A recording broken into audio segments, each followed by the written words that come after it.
Bonjour, nous allons parler aujourd'hui de la certitude du salut. Alors, deux mots, certitude, salut. Peut-être commençons par dire peut-on être certain de quelque chose? Et à mon sens, la réponse c'est non et oui. Non, nous ne pouvons être certains de rien puisque en fait notre capacité personnelle à être certain de quelque chose est toute relative.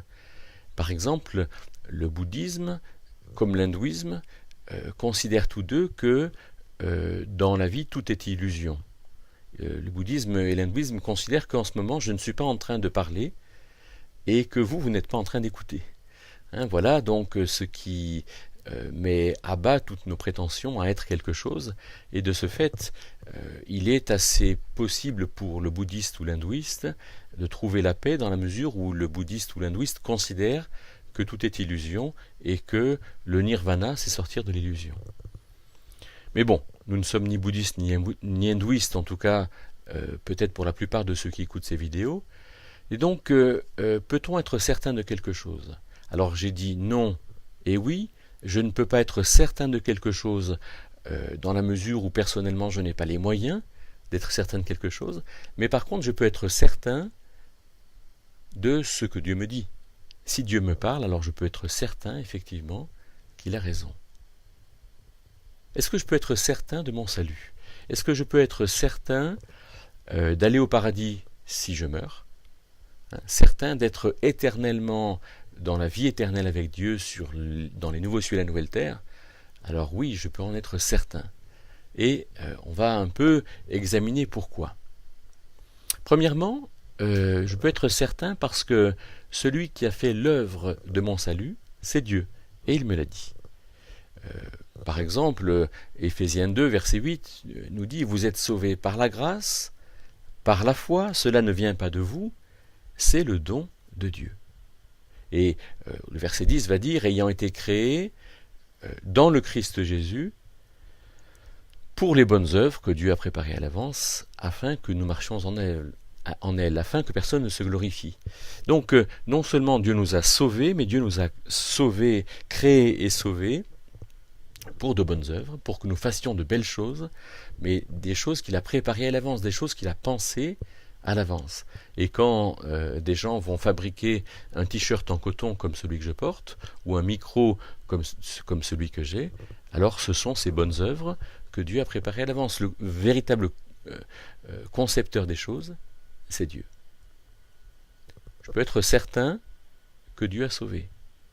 Je peux être certain que Dieu a préparé d'avance, Dieu me le dit, et Dieu le montre également dans la création, dans l'ensemble des choses qu'il a faites.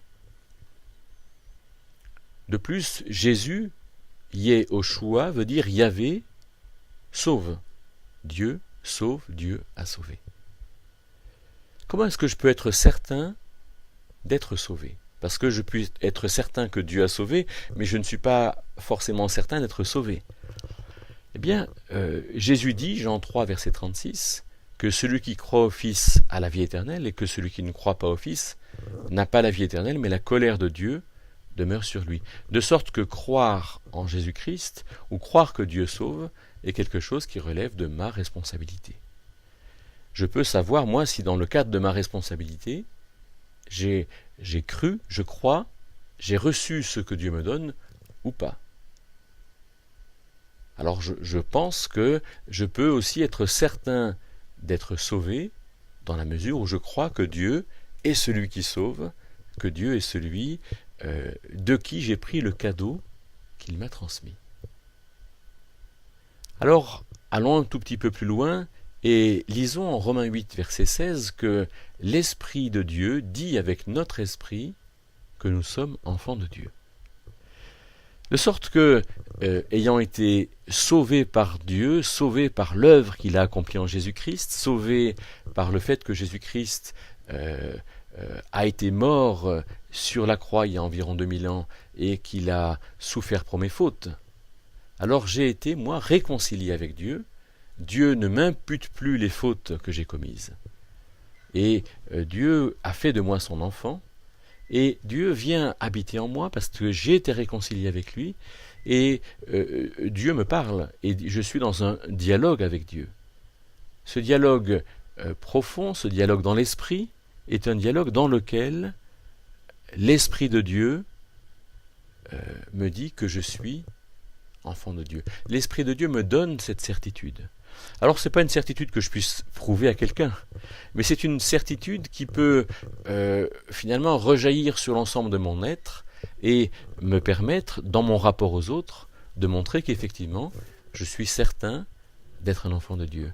J'ai ce grand privilège d'être un enfant de Dieu. Ce n'est pas quelque chose qui relève d'un mérite personnel, mais quelque chose qui est ce que Dieu m'a donné, et de ce fait j'en parle. Mais si j'en parle, ce n'est pas parce que je l'expérimente seulement, c'est aussi parce que la Bible me le dit, et de ce fait, chaque personne est appelée à avoir cette certitude. Je souhaite profondément que ce soit votre cas.